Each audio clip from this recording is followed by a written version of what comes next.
In 1954, in the town of Rio Tercero, Córdoba province, Argentina, the Rio Tercero military factory was officially established, and started its ammunition production.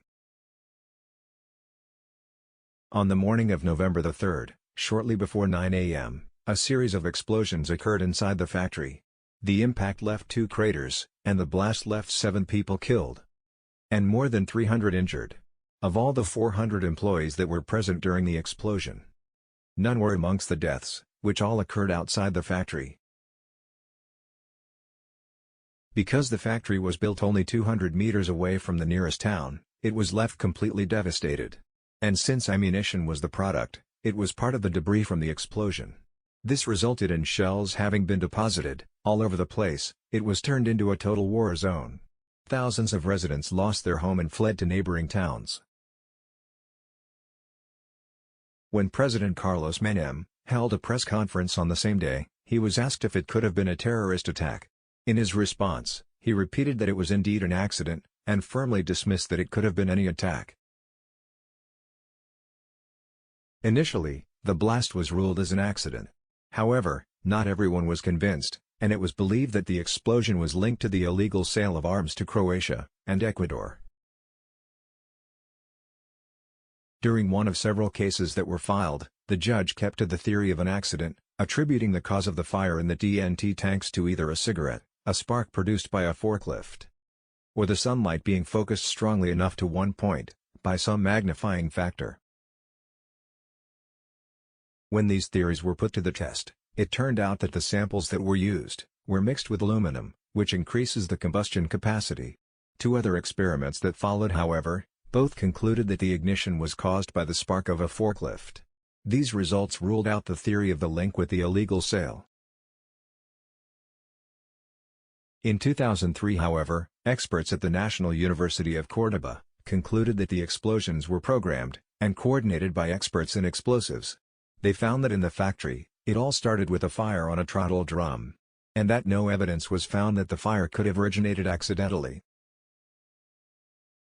The effect that the forklift could have had, either by colliding with the drum or sparks, was completely ruled out.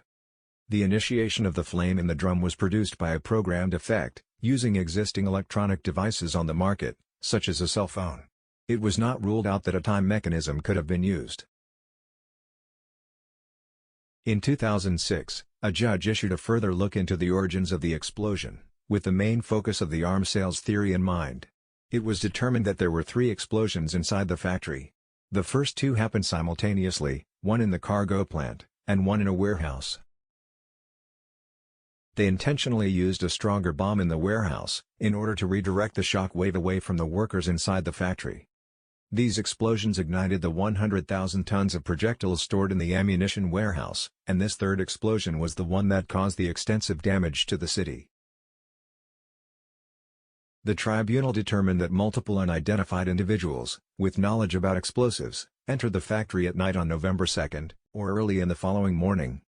They made their way to the cargo plant and the warehouse, with the intent to place the detonators and reinforcers needed to cause the explosions hours later, It was also found that a large amount of TNT, and crates of 105 mm cannon projectiles were stockpiled on the cargo plant, something both unusual and dangerous. Many workers, senior staff, and the union complained about this situation, demanding the transfer of the explosives and ammunition to a safe place. Another suspicious event was that the week before the incident, the director and subdirector of the factory both traveled to Buenos Aires. At approximately 8:50 a.m., a tank of TNT caught fire in the cargo plant, followed by others. The cargo plant shed stored approximately 200 tanks of explosives, stored in 2 separated groups, the biggest one of TNT and the smaller one of hexalite. There also were projectiles without a fuse. Minutes before the fire started, Emilio Ostera, the supervisor, saw a person dressed as a soldier near the tank. Even though he did not have any reason to be there. Ostera and other workers tried to extinguish the fire, but then the cargo plant shed exploded, and the shock wave flung Ostera approximately 80 meters away, seriously injuring him. Eventually, in 2014, the Federal Oral Tribunal of Córdoba condemned 4 high functionaries of the state-owned corporation Fabricaciones Militares. They were sentenced to 10 and 13 years in prison for the crime of intentional havoc, aggravated by the death of people in a degree of co-authorship.